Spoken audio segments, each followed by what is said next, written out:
What's up guys, Untitled Studios here, and today we're going to be doing the full review of the Bissell PowerForce Bagless. An example, that's not a word. Wow, I screwed up very quickly. This is the PowerForce Bagless, the one that has been replaced by the PowerForce Helix and was at the time competing with the Dirt Devil Breeze. Wow. No edits, doing this in one take. So, the PowerForce Bagless, both of these models specifically are the 6583 model, but this review is equally as applicable for any model that is the 10 amp without the headlight, or even the 12 amp without the headlight, because they're the same machine, just the different motor. So that includes the 6579, the 6582, 6583, and 6584. I believe I'm not missing any of them, except for the 6579-2, which is the same as the 6579-3, except the only difference is that instead of it having nothing here, there's a headlight there. But I don't have one of those. I have previously owned two 6579-3s, but neither of them are working. One of them I sold, and then the other one is sitting just in parts because the motor got thrown away by accident. So these two are the only PowerForce Bagless units I have other than the two 6594s, the earlier of which, the standard 6594, has no motor, and the black one, the -W, does work. But we are reviewing the non-wide cleaning path, non-stretch hose, non-headlight variant. And they're all the same vacuum anyways.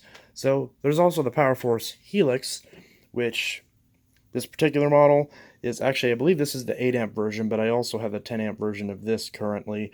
I just haven't cleaned it out yet, and that's the same as this, only with a slightly different bin setup and a slightly different nozzle, but otherwise the exact same machine with the same motor, the same 10 amp motor. Later versions of this had the 8 amp, just like earlier versions of this had the 12 amp. But anyways, to get to the point, these vacuums, you can find them all over the place, and a lot of people who see these will often not even grab them because they're like, well, they're not worth it. They're worth just, scrapping for motors and for copper on the cord, which I strongly disagree with. I think that if you pick up one of these, you should not cut the cord off and throw it back on the curb because you've disabled a perfectly working vacuum. Now, yes, you may not like that vacuum, but it's a $50 vacuum. Of course, it's not going to be as good as your Cibo X4 automatic. So, I think I got that name right, but you get the point. So, these are cheap, inexpensive vacuums that exist a dime a dozen, quite literally these days. You can get these on Facebook Marketplace, on Craigslist, wherever, assuming Craigslist still exists. You can get that wherever for like $10 in working condition. A lot of these don't have a lot of physical problems with them other than the pedal releases, and the motors on these tend to go out a lot if the owner was neglectful and didn't clean the filters properly. But thankfully on both of these units the motors do sound relatively healthy considering their age. This one is a standard 6583 model, and this one is a 6583-F model, and you can tell that they're very, very similar. I know a lot of people are going to want to see the date stickers on these. So we can see there's a 6583 model. This was manufactured in 2009, and the 6583-F model, which was manufactured in 2011. So both 10 amp units, as you can see. This one, when I got this one on a curb, and there was really nothing wrong with it. It was just very clogged. They clearly used it for some sort of construction application, because the entire thing was filled up with not sawdust, but like that white powdery stuff that people often suck up, like drywall dust and stuff like that. So it clearly was used for all that. It did have all the attachments, though. The hose wasn't installed properly. This part was deattached and stuck on here for some reason, so the hose was like looped like that for some reason, which probably explains why it wasn't picking up, because they didn't have the hose installed correctly. I don't know how you honestly screw that up, or unless they just didn't care because they were throwing it out. So I brought this home, cleaned it up, and it's working just fine. So the weird thing is that this bin, which I have not used this at all, will not get clean. Which tends to happen a lot of these, no matter how much you scrub it or whatever. Well, I didn't really scrub this part. You can actually see where I didn't scrub it because the dust is still there even after it's cleaned out. Yet the inside of all this is perfectly clean. So even though this was dirtier when I got it, this is now completely clean, yet this entire setup is dirty, which I guess is fine because this is what would get dirty when you use it anyways. But in traditional older Bissell PowerForce and CleanView 2 fashion, you've got these three little locks that unlock, and there's the inner and outer circular filter, which attaches directly to the bottom of the dirt container. Then you have this little separator up here, which is a little bit different than the newer ones. It's got holes in it instead of like little slots. And then of course you have the pre-motor filter, a ton of filters on this machine, and you really need to keep up with maintenance, and the post-motor filter, which just never gets clean. And you can see all the hair that's on this that clearly blew through the motor on this thing. So again, filtration, not a strong suit for this machine. It's much better on the newer PowerForce Helix models. And not necessarily these ones. These ones are slightly better, but the difference is pretty much negligible. The newer PowerForce Helix models that have a filter cup setup very similar to, you know, something like a Breeze Cyclonic, or even like you kind of compare it to a Dyson, although not quite, because it's obviously just dual cyclonic. Well, the Helix is single cyclonic. The Turbo is dual cyclonic technically. Technically, it's dual cyclonic, even though it's a very poor dual cyclonic system. This is obviously single cyclonic. There really is debatably no cyclone at all, but obviously no cyclone and single cyclone basically means the same thing. It just means dirt spins this way, and that's not really a cyclone because there's a filter in between it. You know, it's weird, but it does work. I mean, it does. You just turn this lever, the whole dirt cup pops out, and you just empty it. Now, of course, this is the worst setup as far as, you know, hygienics, because if you have allergies, all that dust is now flying out in your face. God forbid if you try to empty this outside on a windy day, you're definitely going to want to take a shower afterwards because you're going to get covered in dust. So, not an ideal system. Again, the newer PowerForce Helix models that you find on the market today have a much better setup than this does. But at least the one advantage is that it actually has an accessible post-motor filter, unlike the Helix models, and I just almost cut myself on the base plate because it's some of the little fins are cracked off, which tends to happen. So again, you actually do have an accessible post-motor filter, whereas all the Helix models you have no such thing, and which is very similar to the Dirt Devil Breeze that this would have been competing with at the time. Obviously, this is the model that they sold with the multicolored bases, this being a lighter blue and this being the standard blue that you see on these machines a lot. This lighter blue is a lot closer to the blue that you see on the modern PowerForce Helix, although it is still a darker blue than that. That one's more of like a tealish turquoise. This is like a sky blue. But yeah, so not really much to say about that. Of course, you got the cord on the side with the reversible cord hooks. That way you can turn it around, pull the cable off, and, you know, do that really easily. And you got a fixed hook down here. You got the cord intake right here. Very easy to maintain. Very easy to pull the entire machine apart with just a screwdriver. And because the versions that have no headlights are a lot easier to pull off, because this entire motor cover can just pop right off. There's no wires in the way connecting to the headlights, so very easy to service. And of course you got the power button back here, which a couple people pointed out is different than this one. This one actually says power on it. This one just has a power symbol, and also is a bit lighter colored. I don't know why that is. I don't think it really matters. But you can see this has the foot-mounted power switch, unlike the bagged version that was sold alongside this, which had the CleanView style body design, and the side-mounted power switch with the cord that was over here, which I actually do prefer. But this is much better cord-wise than the newer Helix, because at least it's not stuck in between the hose on the back. You actually have proper access to the entire cord reel, and you can easily slap an extension cord on it and make it more usable. I think that's part of the reason why the older PowerForce Helix is what is currently sold as a commercial variant, not the newer style. So this can be found as a big green or a sanitaire variant. And yeah, so of course you got your aforementioned sticker down there. You got the pedal release, which on this one is pretty solid. This one hasn't broken, as well as this one still latches in just fine. But this is the first thing to fail physically on these machines. These pedals break all the time.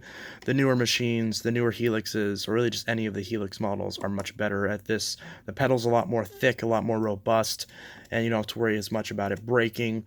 Although, if you do break this, it's not too difficult to replace this. Most people I know just replace the entire base, but that's not really necessary. You can replace this actual pedal if it does snap on you. But for some reason, these types of pedals are really hard to find nowadays, and that can definitely be frustrating. So if you find one of these used and it's been beaten up pretty badly, this pedal release is often going to be broken. So which means the machine's just going to fall back, and that's obviously not ideal. You have this lower hose, which tends to get clogged, but it is pretty easy to unclog. You have one screw, you can straighten it out, you can wash it out, stick a broom through and get the clog out. Pretty simple. And you got 2 screws on either side to pull off the base. So again, very simple. You can throw the entire base in the sink, clean it out very easily, much better than the Dirt Devil Breeze that was competing with it. That whole system is very difficult to figure out how to get apart, especially for the average consumer.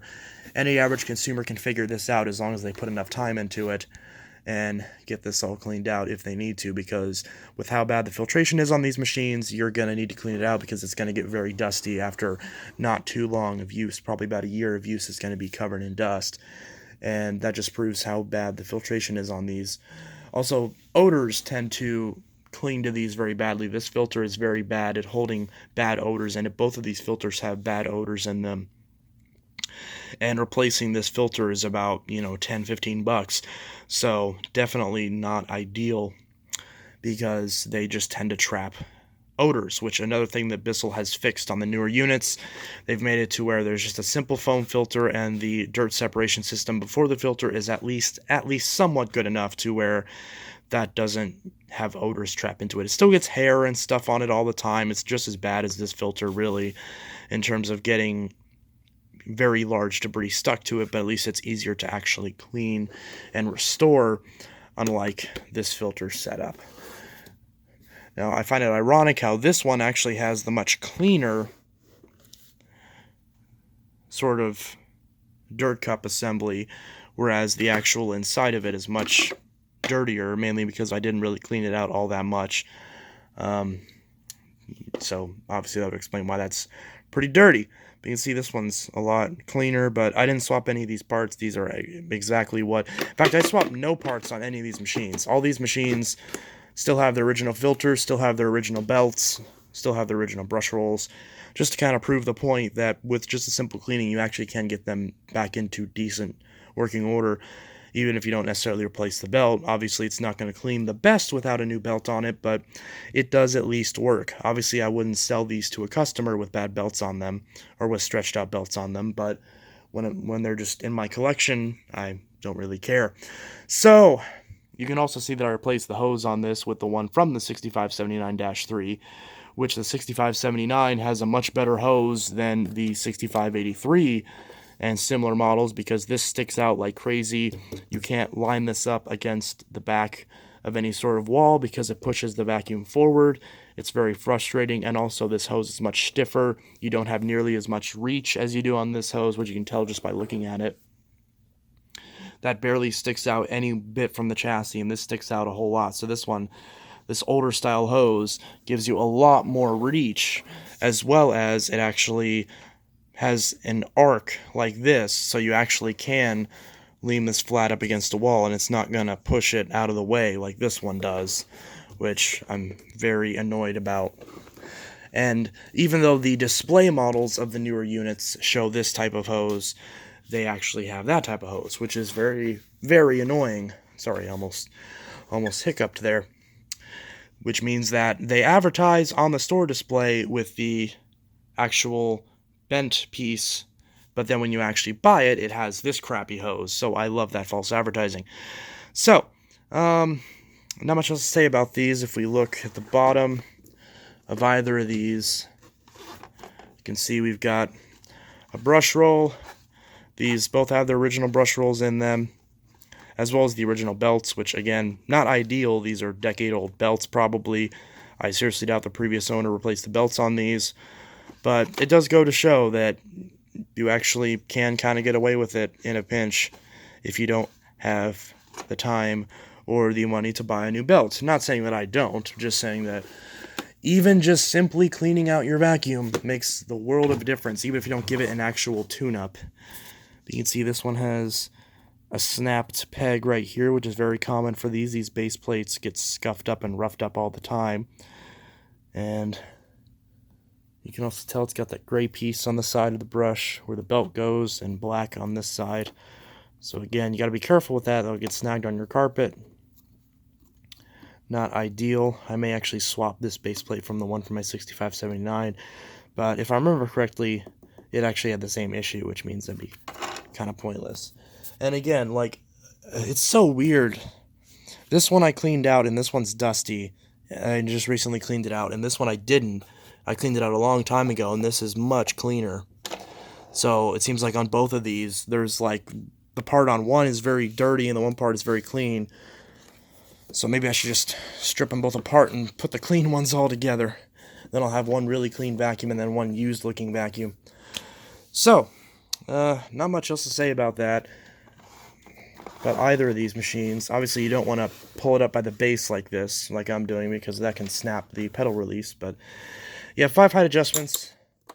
They tend to do that where they'll squeak and they won't feel smooth anymore.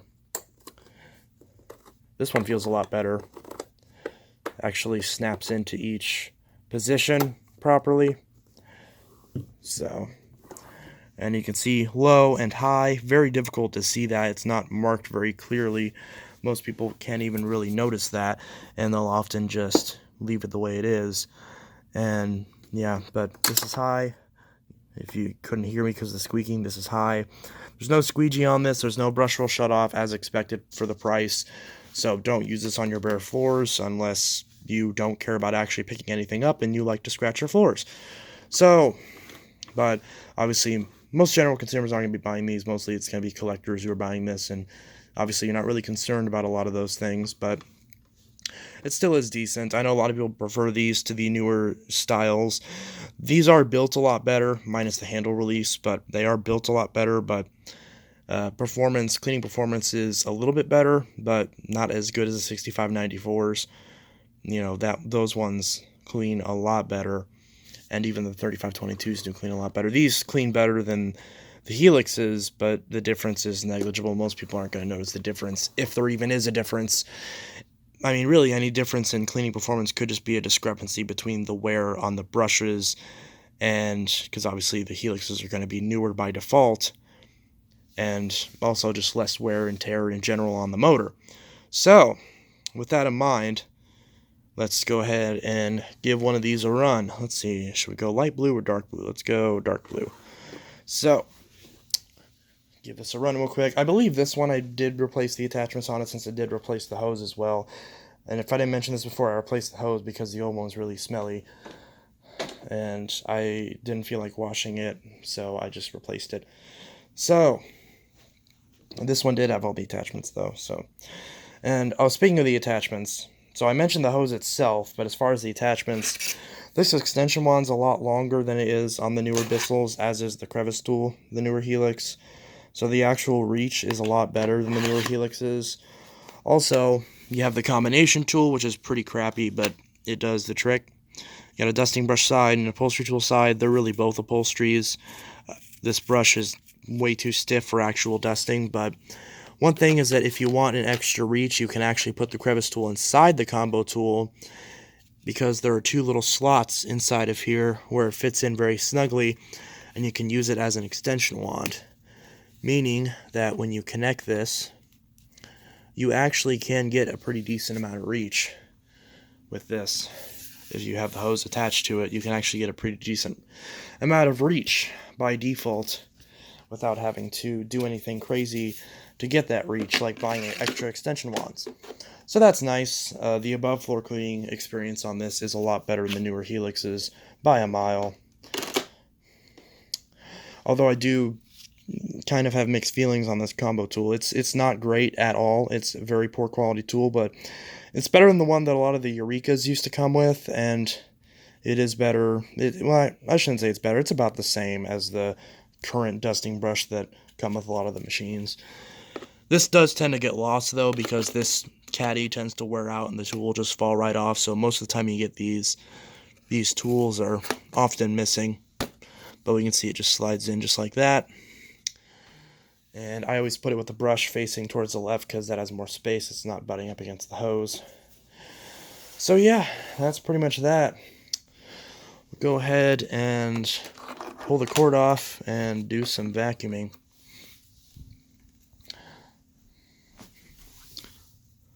By unplugging my Dyson, if I can get it unplugged.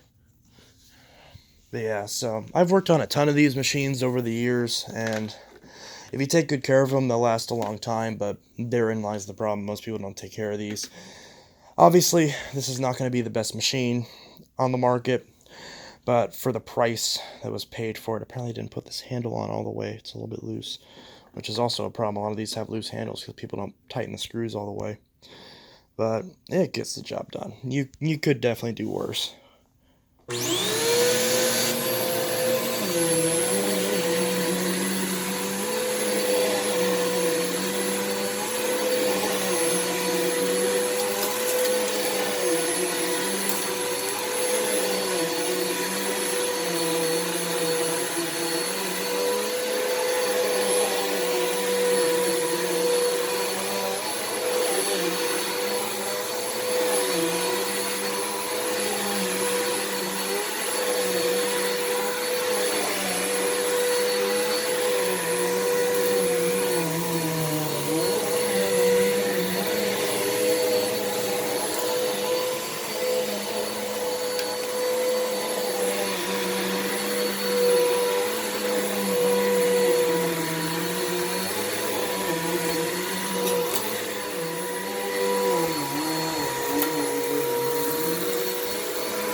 So yeah, not the healthiest sounding. I definitely need to polish the.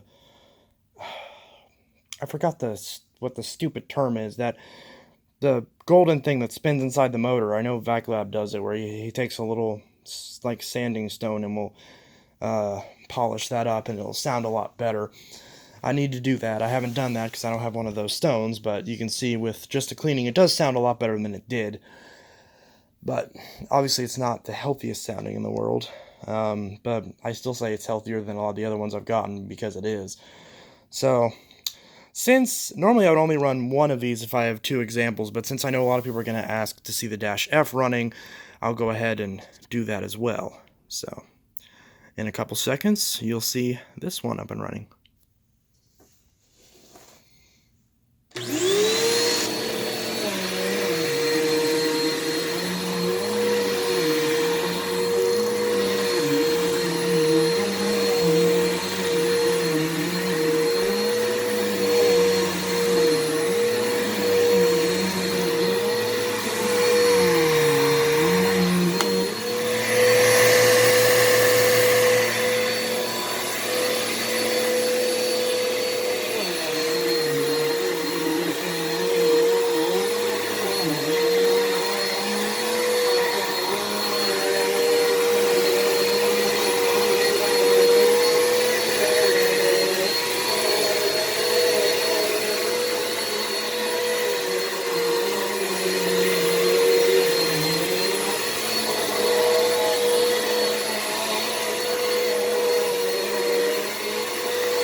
Yeah, you can tell that this one sounds a little bit healthier than the other one, but you can also hear a couple of moments where that base plate got caught on the carpet and stopped the machine. So obviously, from a usability perspective, if I was going to actually be using this, then it would be ideal to replace the filter, the belt, as well as that bottom plate. But thankfully, the brush rolls on both of these are still good.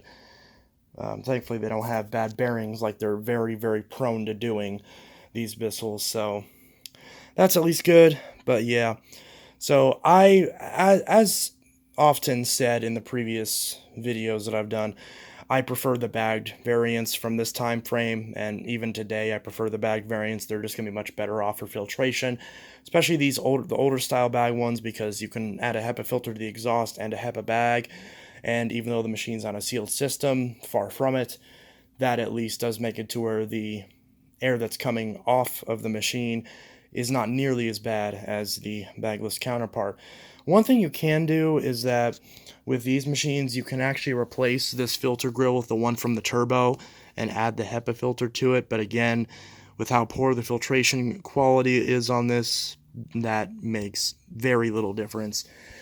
You're better off if you do get one of these machines, like I say in all my videos with cheap bagless machines, get an air purifier. If you're really dead set on using one of these machines as a daily driver, get an air purifier so that way that air purifier can hopefully make a difference as far as the air quality that this machine is obviously putting a severe deficit at. That didn't make any sense. That this machine has a air quality deficit, so the air purifier would make up for it. Not all the way, it still would be ideal to just use a vacuum with a sealed system and HEPA filtration, but you're not going to get that for this price point. The least expensive you'd ever get for one of those, maybe if you found a Shark Navigator liftaway for like 160 to 200, then you could get into a bagless machine that has HEPA filtration and lift away as well as a sealed system. But obviously, if you are shopping for a bagless machine like many people are, and also a little side tangent, I'm going to make a video at some point addressing this because there's a lot of people I know who are also vacuum repair technicians like myself who will constantly try to make customers feel bad about wanting a bagless machine and say that you have to get a bagged one that's very expensive. That's simply not the case. What's important is that if you have customers that are dead set on bagless machines, which I have a lot of them, 99% of the time the person wants a bagged machine, or not wants a bagless machine, and you're not going to convince them otherwise. They've gotten used to bagless machines. They like bagless machines. So the best thing you can do at that point is point them in the direction of a machine that would suit them, and also give them a solution that will fit in with their lifestyle. If their lifestyle makes it to where they need a bagless machine, or they just really want one, then don't trash them for getting it and say that they have bad choices in vacuum cleaners. That's not going to get you new customers. What you need to do is say, hey, here are the benefits, here are the drawbacks. Are you okay with this? And if you aren't, but still want a bagless machine, get an air purifier, or do this or do that, or get an additional machine, whatever the case may be, to actually give them the proper guidance that they need to get a machine that works well for them. Because there's a lot of people that buy these machines because they just want something that picks up and they don't want to have to buy bags. And this is a good option in that space, as is the newer version of this. Obviously, yes, the filtration is going to be awful, but for $50, you can't complain. You're not going to get a sealed system and HEPA filtration for $50. It's just not going to happen. Same story with it having very subpar bare floor performance. That's just nature with these machines. It's either going to be good on carpets, good on bare floors, or neither. And this is at least good on carpets for what it is. Sure, it doesn't clean as well as some other machines, but it can out-clean a Dyson and an Oreck, at least, older styles that would have been available around the time this was. So you can't really get mad at it for that. That's still in of itself pretty impressive. So that's just that little side tangent. But again, if you want one of these machines, you can still find them all over the place if you prefer these to the newer style. If you don't care, then the newer style Bissell PowerForce Helix that they still sell at Walmart for $54 is a solid option, although I recommend spending a little bit of extra money and getting the turbo variant so you have a longer cord, slightly better filtration, and the stretch hose and turbo brush if, again, you're not comfortable with buying the bagged variant. So, that's pretty much it on that. This is Untitled Studios signing out with my review of the Bissell PowerForce Bagless Model 6583, 6584, 6582, and 6579. If you guys have any questions or if you have any comments about this vacuum, maybe you own it, let me know in the comments below. Anyway guys, this is Untitled Studios yet again signing out, and I'll see you guys in the next video. Have a good one. Peace.